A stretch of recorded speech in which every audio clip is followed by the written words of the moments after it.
అందరికీ స్వాగతం అండి.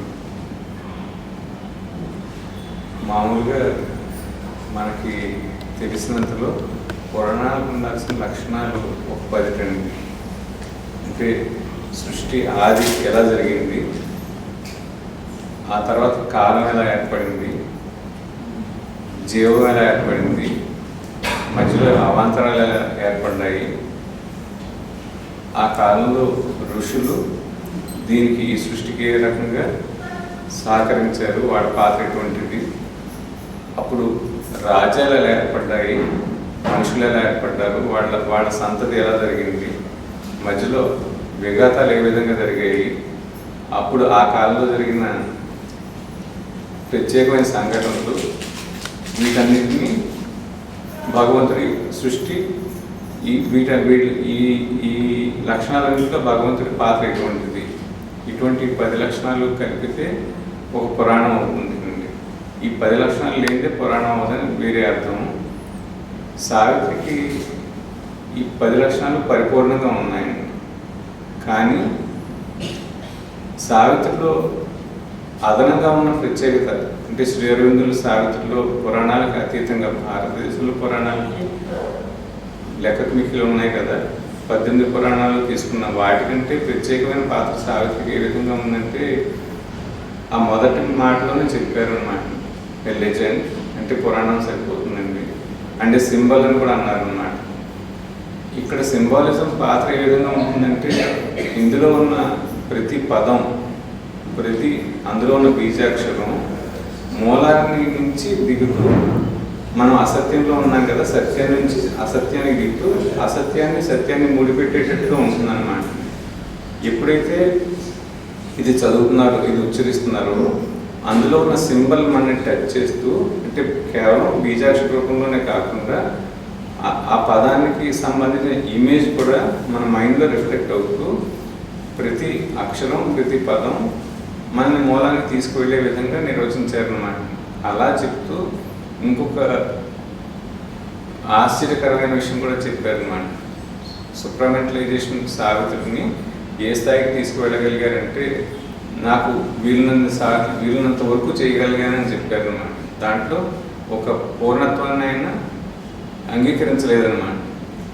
అంటే ఎవరైతే ఎంత సావిత్రి అంతటి గొప్ప పద్యాన్ని నిర్మిస్తూ దాంట్లో కొంతవరకు నాకు చేతైనంత వరకు చేయగలిగానని నిష్కల్మషంగా చెప్పారంటే, అందులో మనం ఎంతగా గ్రహించాల్సి ఉంటుంది అంటే సుప్రమెంటలైజేషన్ కానంత మాత్రాన అందులో పవిత్రత లోపించిందని కాదు, ఎక్కడి నుంచి ఏ స్థాయిలో ఆయన టచ్ చేస్తున్నారు ఒక పదాన్ని, ఆ పదాన్ని మనం ఆ స్థాయి వరకు వెళ్ళి ఎలా చూడగలగాలి, ఎన్ని షేడ్స్ దాంట్లో చూడగలగాలని మనకు తెలిస్తే సావిత్రి అధ్యయనం మనం మొదలు పెట్టగలుగుతాం అన్నమాట.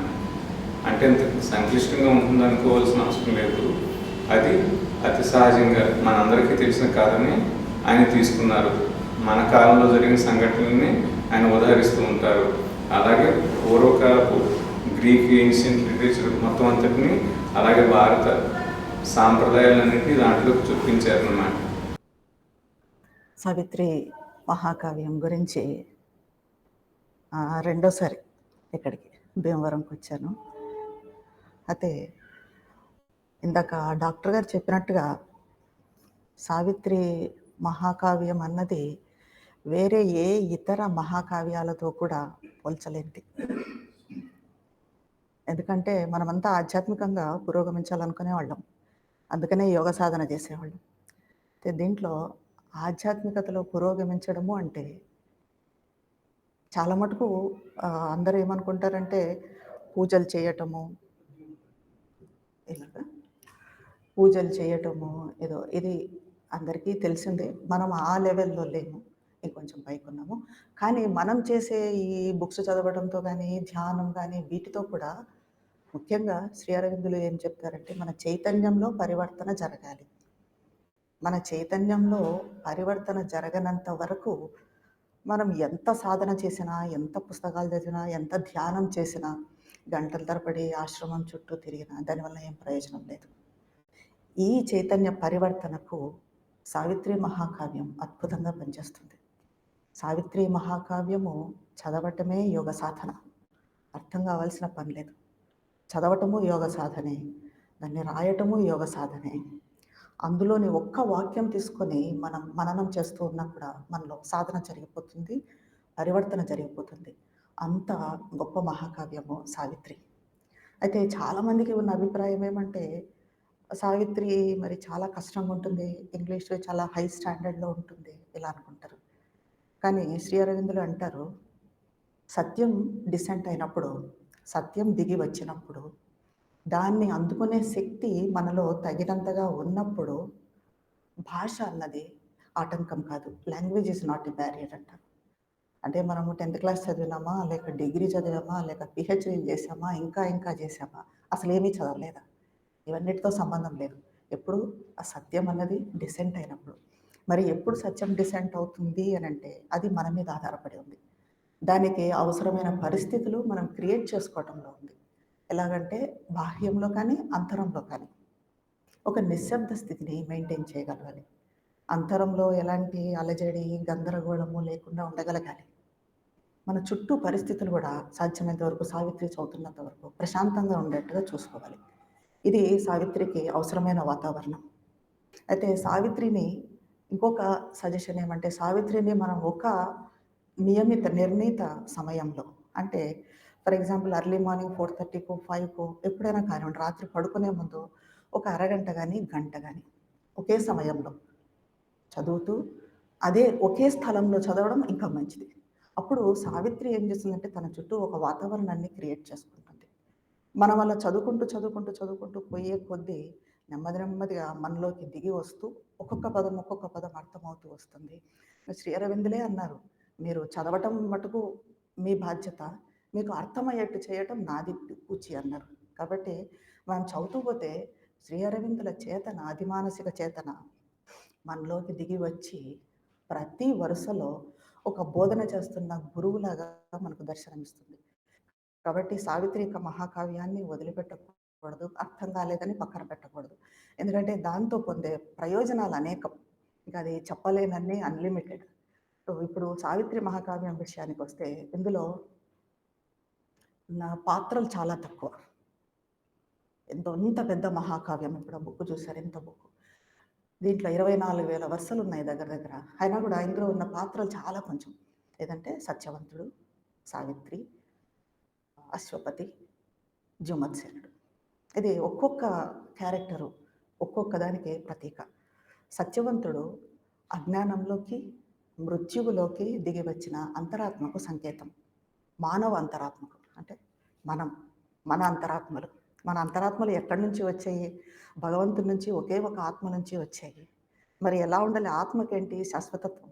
మరి మనకు శాశ్వతత్వం ఉందా? లేదు. కాబట్టి ఇలా ఎందుకు లేదు అనంటే, మనము అజ్ఞానంలోకి, మృత్యువులోకి దిగిపోయాం. ఈ అంతరాత్మకు సత్యవంతుడు ప్రతినిధి. ఇంకా అజ్ఞానంలోకి, మృత్యువులోకి దిగిపోయిన అంతరాత్మను ఉద్ధరించటానికి, పైకి తీసుకొని రావటానికి అవతరించిన దేవత సావిత్రి, దివ్యమాత అంశ. ఇంకా అలాగే సావిత్రి తండ్రి అశ్వపతి మహారాజు తపశ్శక్తికి సంకేతం. సత్యవంతుని తండ్రి జీవత్సేనుడు అంధమైపోయి, పతనమైపోయి, గుడ్డిదైపోయిన దివ్య మనసుకు ప్రతీక. ఇవన్నీ కూడా ప్రతీకలు, రూపకల్పనలు కాదు. శ్రీ అరవిందులు ఏదో కల్పించి రాసినవి కాదు, సజీవ చేతనా శక్తులు. అలా అని ఎందుకంటున్నానంటే, శ్రీ అరవిందులు అన్నదే సజీవ చేతనా శక్తులు అని. శ్రీ అరవిందులు అన్నది కాదు, మనకు అనుభూతిలోకి కూడా వస్తుంది.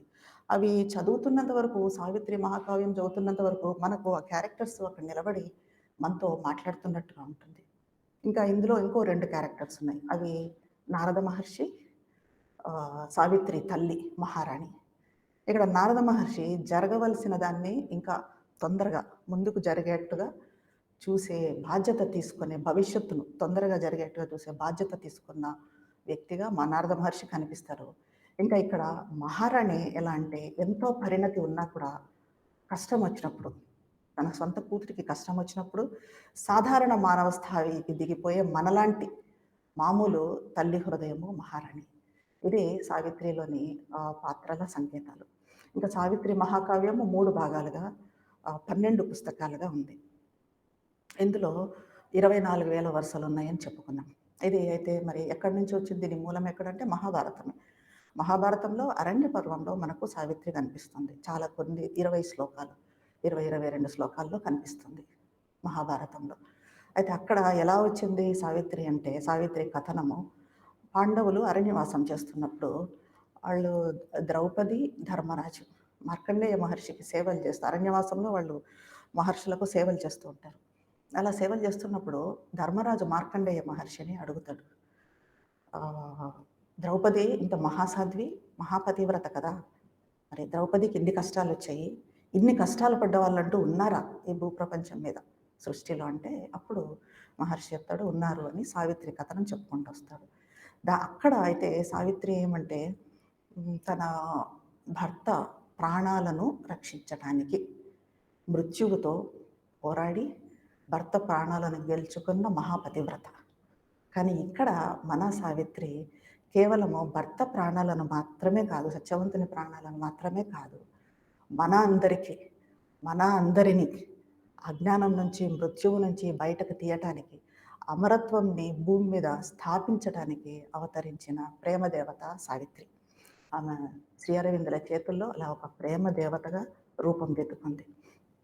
ఇక మొట్టమొదట మనకు సావిత్రి మహాకావ్యం ప్రారంభం కావటమే సింబల్ డాన్ అన్న క్యాంటోతో ప్రారంభమవుతుంది. అది ఉషస్సు సంకేతం. ఇక్కడ చాలామందికి ఈ బుక్ తెరవంగానే ఫస్ట్ ఇది కనిపిస్తుంది, సింబల్ డాన్ అనేది. దీనిలో అంతా కూడా మిస్టిసిజం ఉంటుంది, మార్మికత ఎక్కువ ఉంటుంది. కాబట్టి దాన్ని చూడంగానే కంగారు పడిపోతారు, సావిత్రి అర్థం కాదు అలా అని. కానీ దాన్ని చదువుకుంటూ పోయే కొద్దీ మనకి ఆ సృష్టి కార్యాన్ని ప్రారంభించడం కూడా శ్రీ అరవిందులు ఎంత అద్భుతంగా సింబల్ డాన్ అన్నారు. అంటే ఉషోదయం, ఉషస్సు సంకేతము. మనకి రోజు ఉషోదయం వస్తుంది, రోజు మార్నింగ్ వస్తుంది.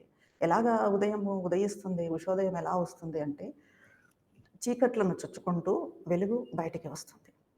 అలాగే దాన్ని సృష్టితో మరి ఎలా కంపేర్ చేశారు, పోల్చారు శ్రీ అరవిందులు అంటే, అచేతనను చొచ్చుకొని చేతన బయటికి రావటం, దాంతో కంపేర్ చేశారు. ఈ రకంగా సృష్టి ప్రారంభమవుతుంది. అయితే ఇక్కడ సృష్టికి ముందంతా ఎలా ఉంది అంటే నిశ్చేతన, అచైతన్యం ఉంది. అచైతన్యం ఎలా ఉంది, ఒక మహాసాగరంలాగా ఉంది. ఆధ్యాత్మిక గుణం ఉన్న నిశ్శబ్దం మొత్తం అంతా అలుముకొని ఉంది. ఇక్కడ ఆధ్యాత్మిక నిశ్శబ్దం అని ఎందుకు అంటున్నాము అంటే, అందులో ఏదో రావాల్సి ఉంది, బయటికి రావాల్సి ఉంది కాబట్టి అది ఆధ్యాత్మిక నిశ్శబ్దం అయ్యింది.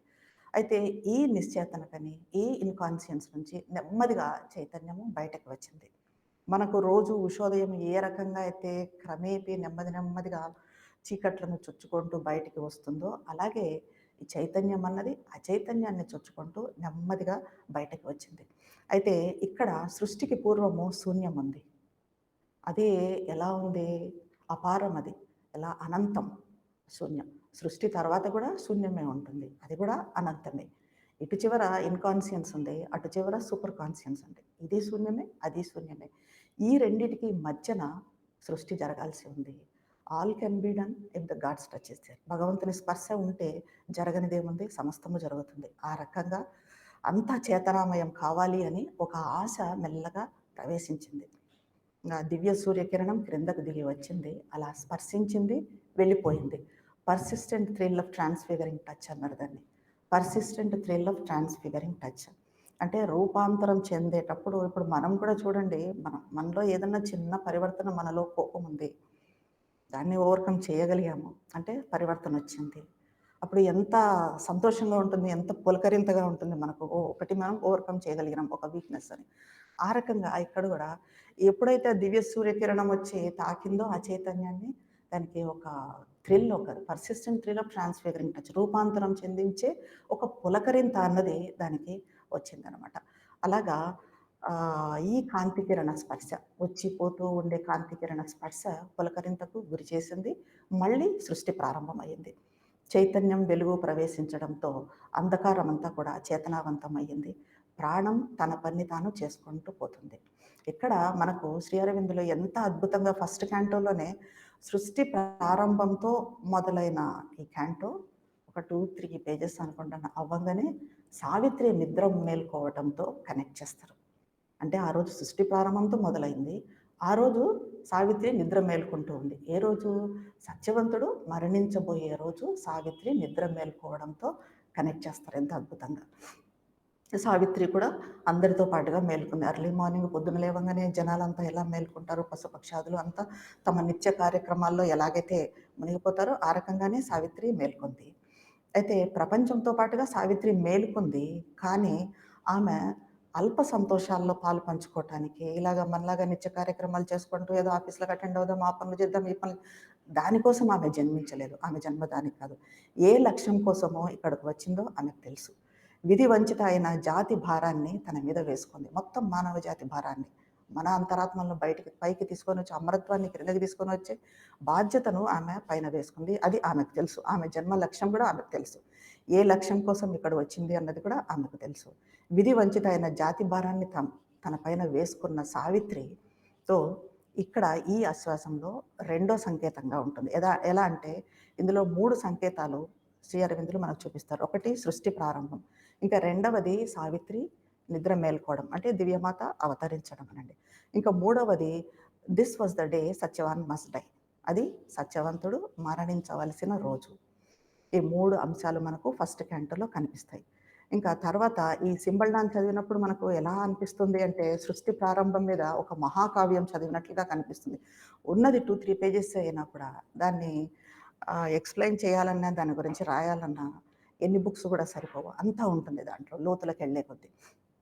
ఎన్ని సార్లు భగవంతుడు భూమి మీద అవతరించినా కూడా శ్రీరాముడుగా, శ్రీకృష్ణుడుగా వాళ్ళ మహిమలను, వాళ్ళ జీవిత చరిత్రలను చెప్పుకొని మనం తృప్తి పడుతున్నాం తప్ప, మన చైతన్యంలో మాత్రము మార్పు రావటం లేదు. అయితే ఇక్కడ సావిత్రి మరి దివ్యమాత అంశగా సావిత్రి, దివ్యమాతే సావిత్రిగా ఎందుకు జన్మించాల్సి వచ్చింది? అసలు సమస్య ఏంటి అన్నది శ్రీ అరవిందులు ఈ సెకండ్ క్యాంటో ద ఇష్యూలో మనకు వివరిస్తారు. ప్రపంచానికి సావిత్రి ఎవరో తెలీదు. కానీ సావిత్రి ప్రపంచం కోసమే పోరాడింది. ఆమె ఆత్మశక్తే ఆమెకు బలం. ఇంకెవరి సహాయము కోరదు ఆమె. ఆ రోజు అంటే సత్యవంతుడు మరణించబోయే రోజు ఆమె విధిని ఎదుర్కోవాల్సిన రోజు. అప్పుడు శ్రీ అరవిందులు అంటారు, ఇది పేజ్ నెంబర్ 11లో ఉందండి, మీరు చూస్తున్నట్టున్నారు. An absolute supernatural darkness falls on man. Sometimes when he draws near to God, an hour arrives when falls all nature means అంటారు. An absolute supernatural darkness falls on man. Sometimes when he draws near to God, an hour arrives when falls all nature means అంటారు. కొన్నిసార్లు మనిషి భగవంతునికి దగ్గర అవ్వాలనుకున్నప్పుడు ఒక అతిమానుష మహాంధకారము అతన్ని ఆవరిస్తుంది. భగవంతుడికి దగ్గర అవుతున్నాము, మనకు వెలుగు వస్తుంది అని అనుకుంటాం. కానీ కొన్నిసార్లు ఏమవుతుందంటే ఒక అంధకారం అనేది కూడా ఆవరిస్తుంది. అప్పుడు ప్రకృతి మనకిచ్చిన సాధనాలన్నీ విఫలమవుతాయి. ప్రకృతి మనకిచ్చిన బుద్ధి, ఈ మనసు ఇవన్నీ కూడా ప్రకృతి నుండి వచ్చినాయి. ఇవి కూడా ఎందుకు పనికి రాకుండా అవుతాయి. అప్పుడు సాధకుడు పూర్తిగా తన అంతర్గత స్థితి మీదనే ఆధారపడాల్సి ఉంటుంది. ఎలా సావిత్రికి ఇప్పుడు తన అంతర్గత స్థితి మీద ఆధారపడే పరిస్థితి వచ్చింది. ఇప్పుడు సావిత్రికి 2 మార్గాలు ఉన్నాయి. ఒకటి బాహ్య పరిస్థితులకు లొంగిపోయి మరి మనలాగా విధిని అంగీకరించాలా, సత్యవంతుని మరణాన్ని అంగీకరించాలా, మృత్యువును అంగీకరించాలా, అదొకటి. ఇంకా రెండవది ఏమంటే తన ఆత్మశక్తితో, తన లోపలున్న బలంతో మృత్యువుని ఎదుర్కోవాలి, విధిని ఓవర్కమ్ చేయాలి. ఇప్పుడు her will must cancel her bodies destiny. అంటే ఆమె సంకల్పము, ఆమె శరీర విధిని రద్దు చేయాలి. ఆమె శరీర విధి ఏంటి మరి? మన శరీర విధి కానీ, ఆమె శరీర విధి కానీ మృత్యువు. దాన్ని ఆమె సంకల్పం, అంటే ఆమె సంకల్పం అంత బలం కావాలి, అంత శక్తివంతం కావాలి. ఆమె శరీర విధిని రద్దు చేయాలి. కాలంలో పుట్టడము, మరణించడం అన్నది చాలా సహజంగా సంభవిస్తాయి. పునరపి జననం, పునరపి మరణం అంటూనే ఉన్నాం. ఇది ఎవరికైనా తప్పదు. అయితే ఇవి జీవుల మెడ మీద ఒక పెద్ద భారంగా బతుకు దుర్భరం అవుతూ ఉంది. దాన్ని తొలగించే శక్తి ఒక్క ఆత్మకు మాత్రమే ఉంది. ఎందుకంటే ఇంతకుముందు మనం చెప్పుకున్నట్టు ఆత్మ శాశ్వతమైనది. ఆత్మకు మాత్రమే కాలాన్ని, జననాన్ని, మరణాలని వీటన్నిటిని కూడా అధిగమించే శక్తి ఒక్క ఆత్మకే ఉంది. వీటికి కట్టుబడనది ఆత్మ. కాబట్టి సావిత్రి ఎదుర్కొంటున్న సమస్యకు పరిష్కారము ఆమె అంతరాత్మలోనే దొరుకుతుంది. తన అంతరాత్మ బలం చేత అమృతత్వానికి అడ్డంగా ఉన్న ఈ అవరోధాన్ని సావిత్రి ఇప్పుడు తొలగించాలి. ఎలా అంటే నేలనంతా చదును చేయాలి, గతాన్ని తొలగించి తన కొత్త విధిని తానే రూపొందించుకోవాలి.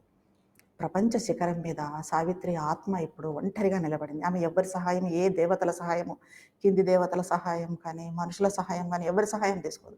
ఆమె ఒంటరిగా నిలబడింది, ప్రపంచ శిఖరం మీద ఒంటరిగా నిలబడింది. కానీ ఆమె అందరిలాగా ప్రపంచంలో తలమునకలైపోలేదు. మనలాగా ప్రపంచంలో మునిగిపోయి, ఆ విషయాలలో ఇన్వాల్వ్ అయిపోయి అలా ఉండలేదు. అలాగే ఒక సన్యాసిలాగా తప్పించుకొని పారిపోను లేదు. ఇప్పుడు ఒక సన్యాసి అయితే ఏం చేస్తారు? ఇలాంటివన్నీ తప్పించుకొని ఎక్కడో అడవుల్లో పోయి కూర్చుంటే మరి ఈ సమస్యలన్నీ ఉండవు. హాయిగా ఉంటుంది తపస్సు చేసుకుంటూ కూర్చుంటే. అలాగా ఒక సన్యాసిలాగా ఆమె తప్పించుకొని పారిపోను లేదు. ప్రపంచ శిఖరం మీద కూర్చొని, అంటే ఒక సాక్షిలాగా ప్రపంచం పైన కూర్చొని, దాన్ని చూస్తూ దాని గురించి అర్థం చేసుకుంటూ ఉంది. అయితే అక్కడ ఆమెకు ఏం కనిపించింది అంటే సావిత్రికి, ప్రపంచంలో ప్రేమ లేదు. ప్రేమ లోపించింది. ఇప్పుడు ఆమె, ఆమె అనుకున్న ఈ మృత్యువును అధిగమించాలి, ఆమె అనుకున్నది సాధించాలి అంటే ప్రేమను అక్కడ ప్రపంచంలో స్థాపించాలి. తర్వాత సత్యవంతుని వివాహం చేసుకున్నాకే ఆమె అక్కడికొచ్చింది. అక్కడికొచ్చి సత్యవంతుడు మరణించబోయే రోజు మేల్కొంది అని చెప్పాం. అక్కడ అరణ్యంలో ఆమె జీవితం కూడా ఎలా ఉంది అంటే చాలా సరళమైంది. ఏమి సమస్యలుండవు.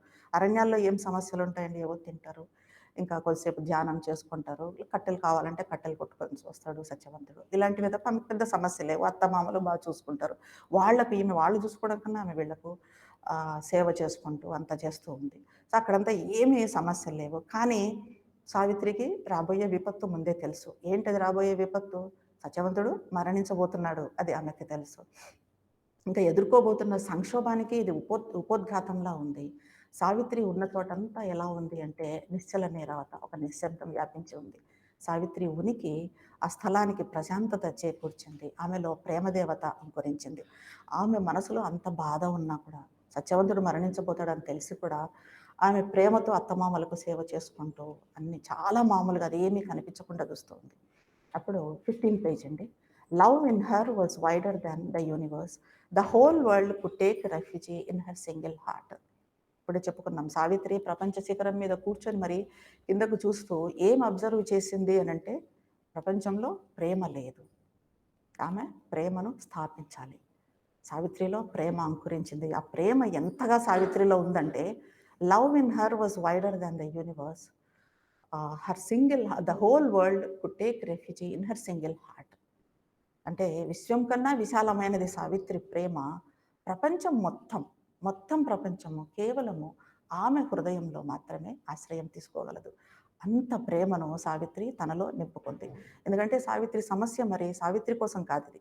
ప్రపంచం కోసం పోరాడుతుంది. ఒక్క సత్యవంతుని కోసం అయితే సత్యవంతుని మీద ఉన్న ప్రేమతో ఆమెకు సరిపోతుంది. కానీ అది కాదు కదా! సావిత్రి లక్ష్యం అది కాదు. శ్రీ అరవిందుల లక్ష్యం అది కాదు.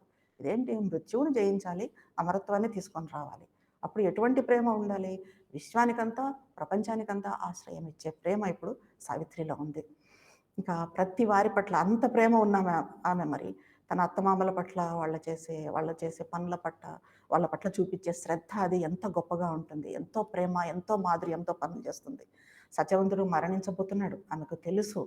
ఆమె కానీ సుఖాలు అనుభవించడానికి రాలేదు. మృత్యువుతో పోరాడి జయించడం కోసమే, ప్రేమను నిలబెట్టడానికే సావిత్రి జన్మించింది. ఆమెకు తప్పించుకోవటానికి వీలు గాని విధి అనే హస్తంలో చిక్కుకోక తప్పలేదు. ఇప్పుడు చిక్కుకొనే ఉంది. ఇంకా దాన్ని అధిగమించలేదు సావిత్రి. అప్పుడు ఆమె ఒక అద్భుతాన్ని కనుక్కుంది. ఎలా అని ఆలోచిస్తూ ఉంది. ఏ రకంగా నేను ఈ సమస్యను పరిష్కరించగలను? ఈ మృత్యు అన్న దాని నుంచి ఏ రకంగా ప్రపంచాన్ని బయటికి తీసుకురాగలను? అన్నప్పుడు ఆమెకు ఒక అద్భుత సాధనం అన్నది దొరికింది.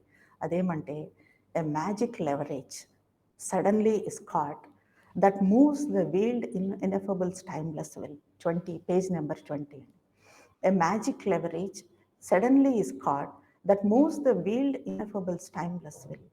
అ prayer, a master act, a king idea. ఇది మనం కూడా చేయగలం. ఇది విశ్వాసంతో మనస్ఫూర్తిగా చేస్తే మనం కూడా దేన్నైనా సాధించగలం. వేటితో? ఈ సాధనాలతో. A prayer, a master act, a king idea can link man's strength to a transcendent force. Then miracle is made a common rule. One mighty deed can change the course of things. A lonely thought becomes omnipotent. ఒక అద్భుత సాధనము సావిత్రికి దొరికింది. అది ప్రేమ అని చెప్పుకున్నాం.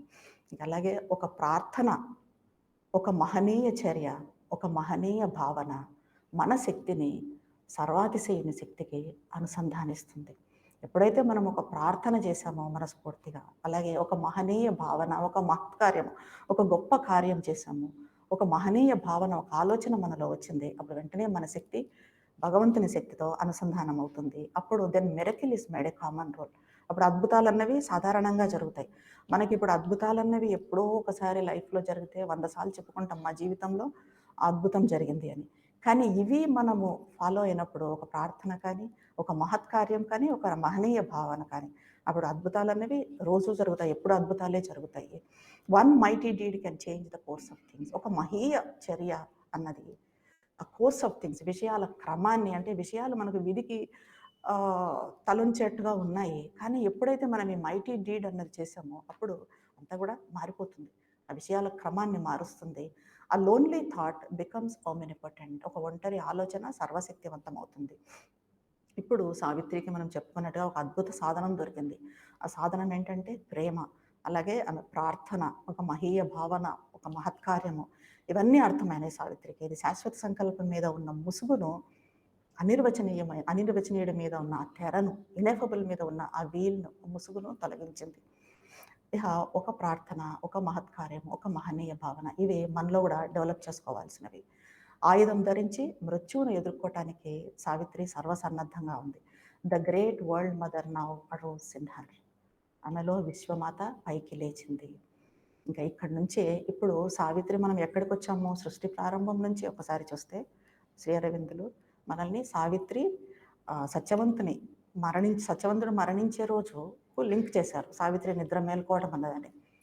ఇక్కడి నుంచి flash బ్యాక్‌కి వెళ్ళిపోతుంది. అంటే పాస్ట్‌కి. పాస్ట్ అంటే ఇంకా ఎలాగా అశ్వపతి మహారాజుకు సావిత్రి జన్మించక ముందు అసలు అశ్వపతి మహారాజు ఎలా తపస్సు చేశాడు, ఇక్కడికి థర్డ్ క్యాంటో నుంచి వెళ్ళిపోతుంది. ఈ థర్డ్ క్యాంటోలో మనకు ఫస్ట్ సెంటెన్సే "a world's desire compelled her mortal birth" అన్న దాంతో మొదలవుతుంది. "A world's desire compelled her mortal birth." ప్రపంచ ఆకాంక్ష మేరకు సావిత్రి జన్మించింది.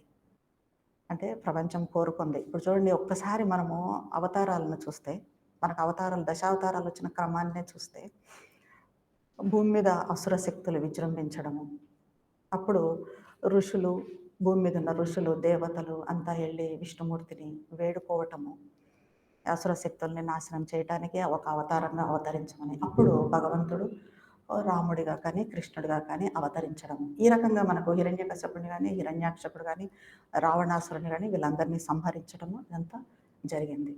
సో అది ఎందుకు జరిగింది? ప్రపంచ ఆకాంక్ష మేరకే వాళ్ళు జన్మించారు. ఆ రకంగా ఇక్కడ కూడా ఒకసారి మనం మదర్ జీవితంతో ఇది చూసుకుంటే కూడా ప్రపంచ ఆకాంక్ష మేరకు దివ్యమాత మదర్‌గా జన్మించింది అన్నది తెలుస్తుంది. ఎలాగంటే మదర్ చిన్నప్పుడు 4, 5 ఇయర్స్ వయసులోనే తనకు ఒక చైర్‌లో కూర్చొని ధ్యానం చేసేవాళ్ళంట. చిన్న చైర్‌లో కూర్చొని.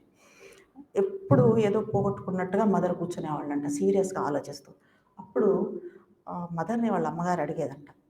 "ఎందుకు ఎప్పుడు సీరియస్‌గా కూర్చుంటావు?" అంటే వయసుకు మించి 4, 5 ఇయర్స్ అంటే పిల్లలు ఎలా ఉంటారు ఆడుకుంటూ.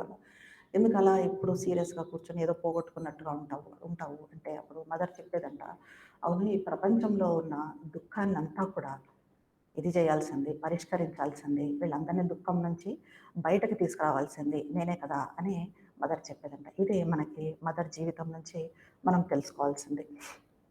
ఇంకా ఇలాగా శ్రీ అరవిందుల ఇక్కడ యోగం అన్నది అశ్వపతి యోగంగా మనకి థర్డ్ క్యాంటో నుంచి మొదలవుతుంది. ఇప్పుడు మనం చెప్పుకున్నది world's desire compelled her mortal birth అన్నాం కదా, అక్కడి నుంచి శ్రీ అరవిందుల యోగం అంటే అశ్వపతి యోగం. చెప్పండి, అశ్వపతి యోగం ప్రారంభమవుతుంది. ఇందులో మనకి మొత్తం సావిత్రి మహాకావ్యంలో అశ్వపతి యోగము ఉంటుంది, సావిత్రి యోగము ఉంటుంది. అశ్వపతి చేసిన యోగం ఇక్కడి నుంచి ఉంటుంది. ఇది ఎంత ఉంటుందంటే 22 క్యాంటోస్ ఉంటుంది అశ్వపతి మహారాజు చేసిన యోగం. మనకు టోటల్‌గా సావిత్రి చూస్తే 49 క్యాంటోస్ ఉన్నాయి. 49 క్యాంటోస్‌లో 22 క్యాంటోస్ శ్రీ అరవిందులు అశ్వపతి యోగానికి ఇచ్చారు. అంటే అశ్వపతి మహారాజ్ చేసిన యోగమే శ్రీ అరవిందుల యోగము. ఈ అశ్వపతి మహారాజ్ చేసిన యోగంలో కూడా ఎందుకు యోగం చేశాడంటే ఒకసారి మనం వెనక్కి మహాభారతంలోకి పోతే అశ్వపతి మహారాజు తపస్సు చేస్తాడు. దేనికి? తనకు పుత్ర సంతానం కోసం తపస్సు చేస్తాడు. పుత్రుడు జన్మించాలి అని. కానీ ఇక్కడ మన సావిత్రిలో అశ్వపతి పుత్ర సంతానం కోసము, వంశాంకురం కోసము తపస్సు చేయడు. ఈయన లక్ష్యం ఏమంటే ఈ భూమి మీద ఉన్న ఈ కష్టాలను, ఈ దుఃఖాలను, ఈ సమస్యలను, సంఘర్షణలను, ఈ నైరాశ్యాన్ని మొత్తాన్ని అంతమొందించే శక్తి కిందకి తీసుకొని రావాలి. దానికోసము అశ్వపతి మహారాజు యోగం చేస్తాడు. అక్కడ మహాభారతంలోని అశ్వపతి తపస్సే ఇక్కడ అశ్వపతి యోగం అయింది. అదే శ్రీ అరవిందుల యోగం. ఇందులో అశ్వపతి మహారాజు చేసిన యోగం కూడా 3 దశల్లో ఉంటుంది. మొదటిది వ్యక్తిగత దశ. ఈ వ్యక్తిగత దశ అనేది మనకు ఫస్ట్ బుక్‌లో కనిపిస్తుంది. ఆ తర్వాత విశ్వాంతర్గత ప్రపంచాలలో ప్రయాణం చేసే ఒక ప్రయాణికుడిగా అతను చేసే ఆధ్యాత్మిక ప్రయాణం ఉంటుంది. అది సెకండ్ బుక్‌లో ఉంటుంది. ఇంకా థర్డ్ బుక్ వచ్చేపాటికి ఆయన కావాల్సిన శక్తి కోసము, దివ్యమాత భూమి మీద అవతరించడం కోసము, దివ్యమాతను సాక్షాత్కరింప చేసుకోవటము. The book of the divine mother ఆ థర్డ్ బుక్‌లో ఉంటుంది. ఇప్పుడు మనకు ఫస్ట్ ఈ థర్డ్ క్యాంటో నుంచి అశ్వపతి మహారాజు చేసే వ్యక్తిగత యోగం అన్నది, ఇండివిజువల్ సాధన అన్నది మొదలవుతుంది. అశ్వపతి యోగం చేస్తున్నాడు, యోగ సాధన మొదలుపెట్టాడు. ఎలా కనిపిస్తుంది ఆయనకు? విశ్వ పరిణామం, ఈ ఎవల్యూషన్ అంతా కూడా శూన్యంలో సాగిపోయే ఒక నిరర్థక ప్రవాహం లాగా, అసలు ఏమీ దీనికి ఉపయోగం లేదేమో అన్నట్టుగా ఆయనకు కనిపిస్తుంది. కానీ నిజానికి తెర వెనుక నుంచి ఇదంతా కూడా ఒక రహస్య కళాకారుడు, సీక్రెట్ క్రాఫ్ట్స్మెన్ దీన్నంతా కూడా నియంత్రిస్తూ ఉన్నాడు. ఈ భూమి స్వర్గము ఈ రెండు కలుసుకోవటము. శ్రీ అరవిందులు మనకు మొదటి నుంచి ప్రతి చోట లైఫ్ డివైన్ కానివ్వండి, సావిత్రి కానివ్వండి, ఏది తీసుకున్నా కూడా శ్రీ అరవిందుల లక్ష్యం ఏంటి? భూమి స్వర్గము ఒకటి కావాలి, భూమి స్వర్గం కావాలి, భూమి మీద దివ్య జీవనం నెలకొనాలి. ఇక్కడ అశ్వపతి మహారాజు యోగం కూడా అలాగే దానికోసమే మొదలవుతుంది. ఈ భూమి స్వర్గము ఈ రెండు కలుసుకోవటము, వాటి కళ్యాణం అంటారు. ఇది ఎంత అద్భుతంగా ఉంటుందంటే, భూమి వధువు, స్వర్గము వరుడు, ఈ రెండింటికి కళ్యాణం జరగాలి. ఇది మొదటి నుంచి మనకి లాస్ట్ వరకు చాలా చోట్ల ఇది కనిపిస్తుంది. భూమి స్వర్గము కళ్యాణము. సో ఈ రెండిటి కళ్యాణము భగవంతుడి స్వప్నంలో భాగము అని చెప్పి అశ్వపతి మహారాజు గ్రహిస్తాడు. అజ్ఞాన సంకెళ్ళ నుంచి విముక్తి చెందాడు. ఒక ఆధ్యాత్మిక సుప్రభాతం అన్నది అతని నేత్రాలకు కనిపించింది. ఎక్కడో రహస్య భూమికల నుంచి దివ్యవాక్కులు వినిపించాయి. జ్ఞాన తీరాలకు చేర్చే ప్రణవ అక్షరం ఓంకారం ఆయనలో మెరిసింది. అనేక చైతన్య భూమికల్లో, మన చైతన్య భూమికలు ఎన్నో ఉన్నాయి మన తలాలు, వాటిలన్నిటితో కూడా విహరించాడు. ప్రకృతి సృజించిన అద్భుతాల వెనుక, రూపాల వెనుక భగవంతుడు ఉన్నాడు. ఈ సత్యం ఆవిష్కారం కావాలి. ఇన్ని రూపాలు కనిపిస్తూ ఉన్నాయి మనకు, ప్రకృతి రూపాలు, వీటన్నింటి వెనుక భగవంతుడు ఉన్నాడు. మరి అది మనం ఆవిష్కరించుకుంటున్నామా? ఆవిష్కారం అవుతున్నాడా? లేదు. అది ఆవిష్కారం కావాలి. అప్పుడే పరిణామము, ఎవల్యూషన్ అన్నది సఫలమవుతుంది. ఎప్పుడైతే ఇవన్నీ ఆవిష్కారం అవుతాయో అప్పుడే పరిణామ లక్ష్యం అదే, అప్పుడే సఫలమవుతుంది. మనసు చేసే ప్రతి అన్వేషణ ఏ రంగంలో అయినా కానివ్వండి, అది కళలు కానీ, సైన్స్ కానీ, రచనలు కానీ, అదంతా కూడా భగవంతుడి వైపే సాగుతుంది. ఉదాహరణకు చూడండి, ఒక త్యాగరాజ కీర్తనలు చూసినా, రామదాస కీర్తనలు చూసినా, అన్నమయ్య కీర్తనలు చూసినా, చివరకు వాళ్ళ లక్ష్యం ఏంటి? భగవంతుని చేరడమే.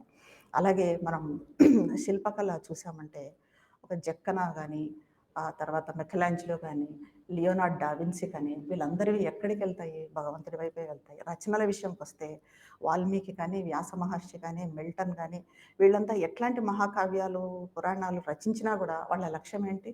భగవంతుడు. సో భగవంతుని ఆవిష్కరించుకోవడంతో ఏదైనా కూడా, ఏ కళ కానీ, సైన్స్ కానీ, మతం కానీ, ఏది కూడా అప్పుడే పరిపూర్ణం అవుతుంది.